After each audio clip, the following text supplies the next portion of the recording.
Ogni strategia nutrizionale, sia che si tratti di atleti, sia che si tratti di altri aspetti, semplicemente fitness o addirittura aspetti clinici, con quindi delle finalità terapeutiche,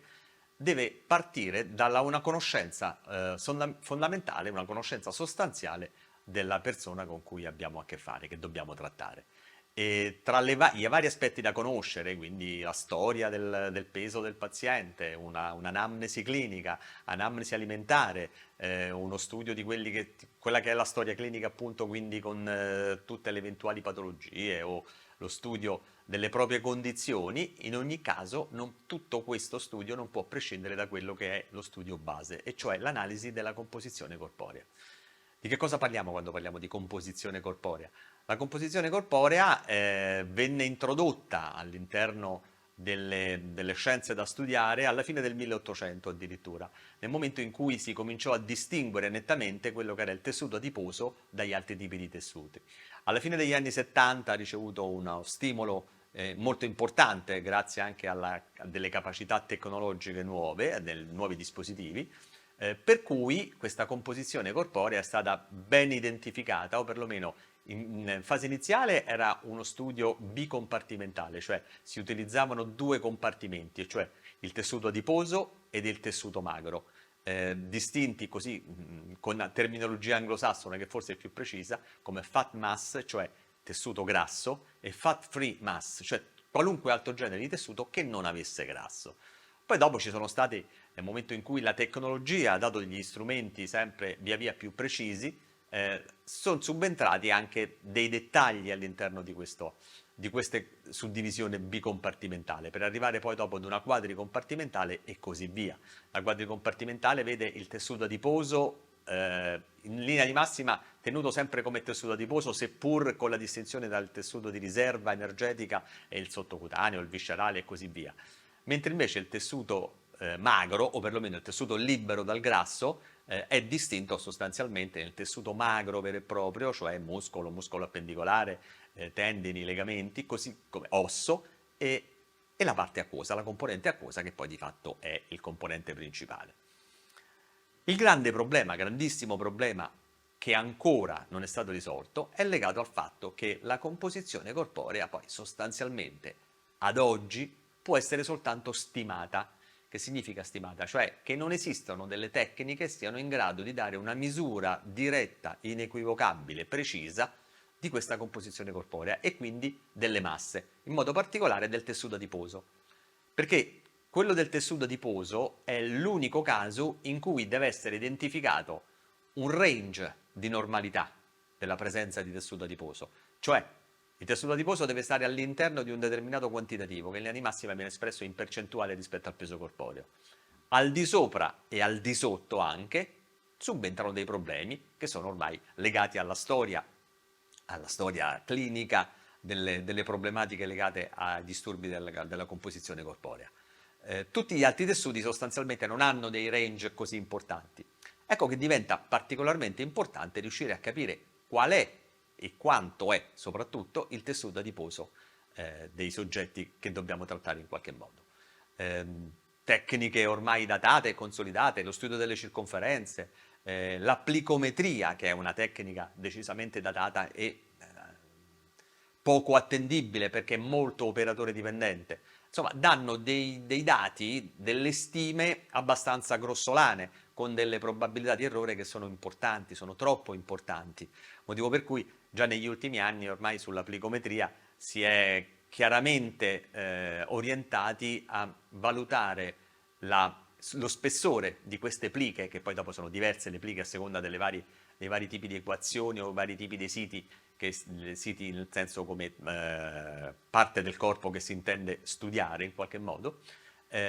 sono diverse, sono tantissime, e al punto tale che i risultati che ne vengono fuori sono talmente differenti che danno ancora di più un'idea di quanto questa tecnica non possa essere utilizzata per screenare un individuo e metterlo a confronto con gli altri. Quindi è assolutamente impossibile, anche troppo operatore dipendente, cioè se io stesso dovessi fare delle misure e farle fare ad un altro altrettanto addestrato, se vogliamo, verrebbero fuori delle differenze. Per i soggetti molto addestrati sono piccoli, ma sono sempre delle differenze, quindi lascia chiaramente capire quanto non ci sia una grandissima attendibilità. Al punto tale che in questi ultimi anni la plicometria viene utilizzata più intendendo la somma delle pliche. È un quadro che può dare delle specifiche indicazioni relativamente alla deposizione di grasso in determinati settori, però non darà mai un aspetto quantitativo.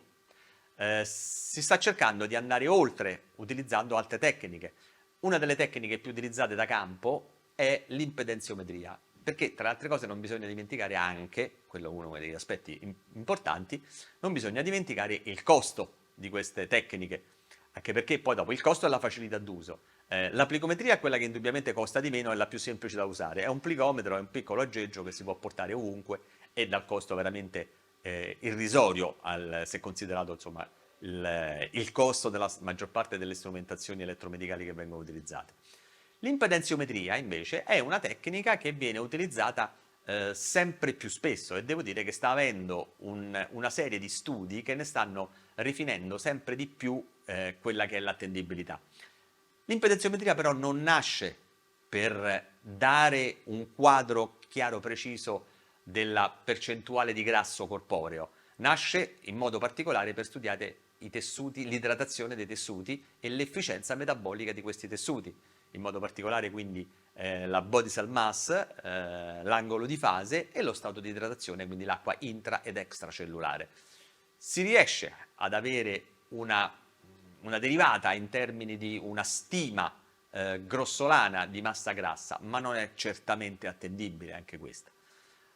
Si comincia a parlare di una maggiore attendibilità nel momento in cui comincia a salire il costo, comincia a salire l'importanza tecnologica, comincia ad essere molto più raffinato lo studio dei tessuti. In modo particolare parliamo di quello che è attualmente il dispositivo considerato gold standard. Gold standard nel senso che non è una tecnica di misurazione, ma anche in questo caso la composizione corporea o perlomeno questa tecnica comporta una stima, ma è una stima molto molto più precisa, al punto tale che è il punto di riferimento degli studi con cui vengono in qualche modo analizzate le altre tecniche. E parliamo appunto della DEXA. DEXA è un acronimo che in inglese sta per Dual X-Ray Absorbiometry ed è una tecnica che in qualche modo utilizza i raggi X, l'attenuazione che il corpo offre al passaggio dei raggi X che vengono captati del soggetto disteso. Questo braccio capta l'attenuazione dei raggi X, i raggi X vengono emessi dal basso. Questo braccio, scorrendo molto lentamente, offre una scansione delle varie parti del corpo e ne misura l'attenuazione di questi raggi X. Dunque c'è da dire innanzitutto che i raggi X che vengono emessi sono a bassissima intensità, tant'è vero che non c'è bisogno né di una schermatura né di stare particolarmente lontani nel momento in cui viene fatta la misurazione. Non c'è bisogno neanche di schermare la stanza, sono talmente bassi che addirittura secondo alcuni esperti una giornata al sole dà modo di assorbire più raggi X che non una valutazione con la DEXA. È indicata anche per la popolazione pediatrica, quindi veramente irrisorio. Il grande vantaggio sta nel fatto che oltre alla precisione, con questa tecnica si riesce ad avere innanzitutto una distribuzione tricompartimentale, perché noi l'abbiamo chiamata DEXA ed è questo il nome tecnico, in realtà è molto più conosciuta come MOC, e cioè mineralometria ossea computerizzata, e cioè sarebbe a dire con questo apparecchio si fa lo studio della densità dell'osso e in questo caso è l'assoluta gold standard. Quindi fondamentalmente questo strumento è un densitometro, e cioè è un dispositivo attraverso il quale si riesce ad ottenere con grande precisione la densità del tessuto e si parte dal concetto che il tessuto adiposo e il tessuto magro hanno una specifica densità. Quindi con questo strumento si è in grado di valutare la densità dei tessuti, quindi suddividere tessuto adiposo e tessuto magro con buonissima precisione, ma quello che è il plus di questa strumentazione, il valore aggiunto sicuramente, sta nel fatto che suddividendo il corpo con una scansione molto chiara e molto precisa si riesce ad ottenere la composizione corporea e quindi la suddivisione quantitativa del tessuto adiposo e del tessuto magro, su ogni settore, su ogni segmento, cioè parliamo del braccio destro, braccio sinistro, tronco, zona androide, zona ginoide, gamba destra e gamba sinistra. Quindi siamo in grado di valutare anche, non soltanto il tessuto adiposo, ma anche e soprattutto, per fortuna, una tecnica che è in grado di valutare il tessuto magro. E questo è molto utile nel momento in cui c'è da strutturare su un atleta o su una qualunque altra persona che abbia avuto un infortunio e quindi una differenza di tessuto magro tra, per esempio, parliamo di un arto infortunato rispetto all'altro, possiamo valutare